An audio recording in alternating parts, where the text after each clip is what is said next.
გიორგი თავართხილაძე რეჟისორი უნდა ჩავრთოთ, რომელმაც რეჟიმს მოუწყო ძალიან კარგი ტესტი. გუშინ რუსთაველის გადაკეტვის შემდგომ საკუთარი ფეხით მივიდა პოლიციაში და დამიჭირეთო. უთხრა, ამით უნდოდა ჩვენება დაუმორჩილებლობის და იმით, რომ რეჟიმს აღსრულების ფუნქცია, რაც ახარებს და რითაც გვაშინებს, გაუნეიტრალა. ფაქტობრივად ის არ დააკავეს, მარტივი ტესტი იყო, მასზე არ იყო დავალება მოსული, რომ ის დასაკავებელთა სიაშია, თორემ კანონი, რომელიც რეჟიმმა მიიღო, გიორგი, მოგესალმებით, შენ არღვიე.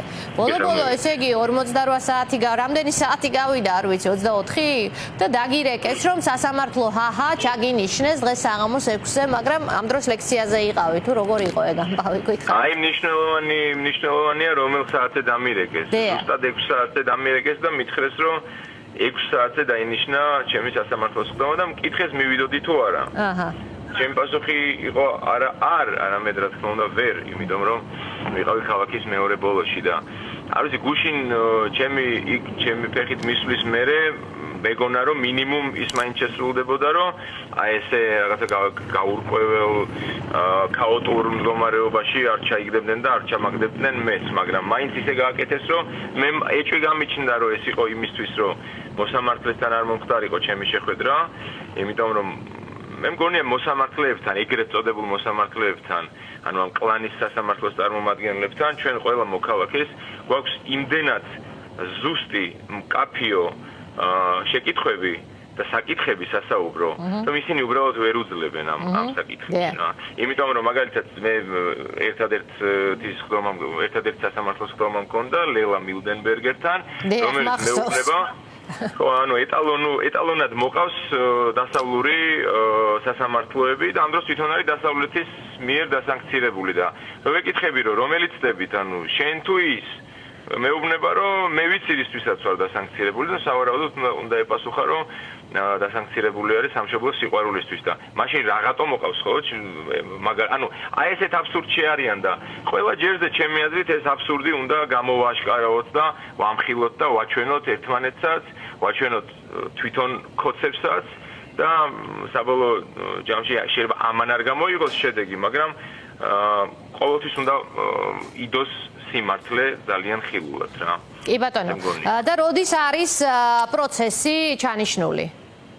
12-ზე ხვალ, ხო? დამირეკეს ცოტა ხნის წინ და ხო, მითხრეს რომ ხვალ დილის შუადღის 12 საათისთვის გადაიდო და ჩატარდება როგორც ჩანს ხვალ 12 საათზე, რომელსაც მე დავესწრები და ვერ გეტყვით რომ აღფრთოვანებული ვარ ამით, მაგრამ მოხარული ვარ რომ მოხდება ჩემი და ეგრეთ წოდებული მოსამართლის შეხვედრა.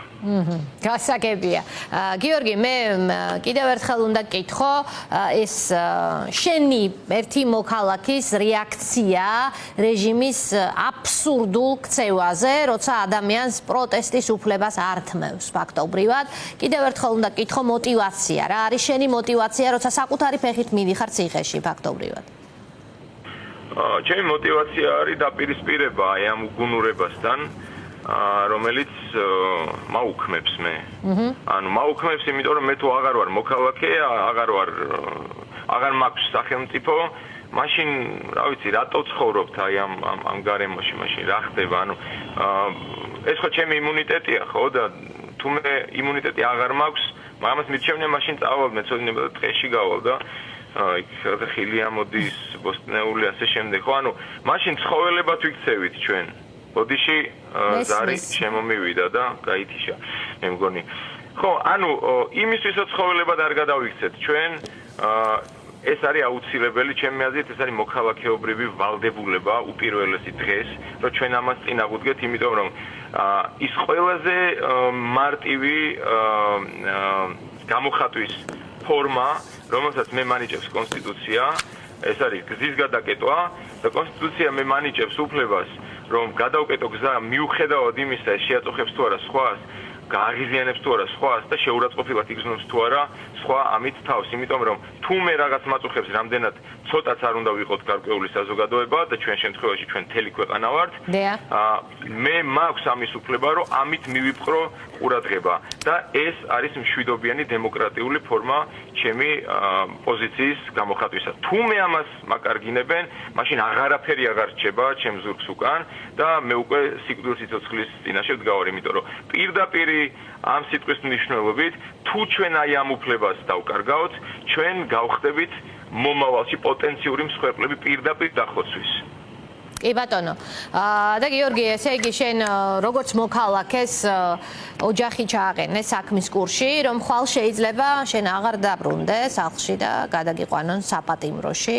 ეს მე რისი ჩვენება მინდა ახლა, ესე იგი ადამიანების საქციელს, რომელზეც ისინი მიდიან, სხვების საკეთილდღეოდ, დანარჩენი ქვეყნის საკეთილდღეოდ ამ შემთხვევაში, ეს არ არის მარტო თქვენი გადაწყვეტილება, ეს ეხება თქვენს ოჯახსაც და თქვენი ამ გადაწყვეტილების შედეგად თქვენ ამის გაზიარება გიწევთ ოჯახისთვისაც, ხომ?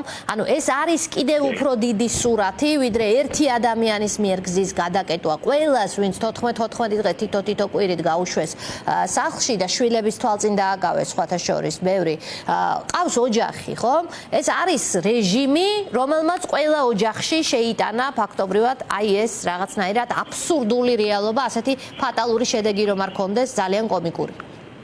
კი ბატონო და იცით რა მე ამ ყველაფერზე როცა ვფიქრობ ვერ გეტყვით რომ რაღაცა თქვა სხვა სვადანაშაულებ უფრო მეტად ჩემ თავს ვადანაშაულებ იმიტომ რომ მე მივეცი საშუალება აი ამ სისტემას რომ მოვეყვანეთ აქამდე ამიტომ მე არ მაქვს უფლება დღეს ჩემ შვილს უთხრა ესე ამაღლებული ტონით და თავმომწონეთ რომ იცი მე შენი მომავლისთვის ვიბრძვი იმიტომ რომ მე ეს არ უნდა მიწევდეს რომ ჩემი თავი მოვაცილო ჩემ შვილს და აი ეს დანაკლისი განვაცდებინო იმიტომ რომ მე მქონდა ამისი საშუალება ჯერ კიდე 2012 ჩვენ მოვიყვანეთ რუსები ეს იყო ცხადი და ხილული მოვიყვანეთ რუსი მაფიოზი პირდაპირ ხელისუფლების სათავეში ეს იყო გულუბრყვილობა და სიბრიხვე ჩვენი. მე მაშინ 22 წლის ვიყავი, მაგრამ არანაირად არ ამართლებს ჩემ ასაკს.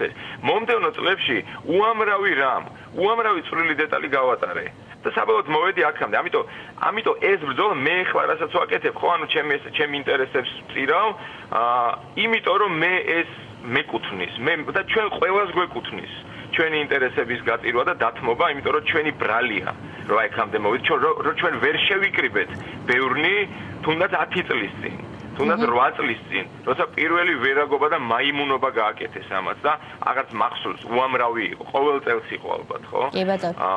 სუღალატი იყო. ამიტომ მე ვარ გულწრფელად რო გითხრათ, არ გზნობ თავს კარგად და მე არ ვარ ჩემს შვილთან რეალურად მართალი და ესეც ერთ გარკვეულწილად არის ჩვენი ტრაგედია. უბრალოდ ჩვენ უნდა გადავაბიჯოთ, ანუ ჩვენ თავებს უნდა გადავაბიჯოთ და უნდა შევძლოთ შეუძლებელი, რომ მინიმალური ზიანი მივაყენოთ ჩვენ ოჯახის წევრებს, თუმცა ზიანის არ მიყენება უკვე შეუძლებელია, ყველას გვადგება ზიანი, ეს ზიანიც ჩემი ბრალია.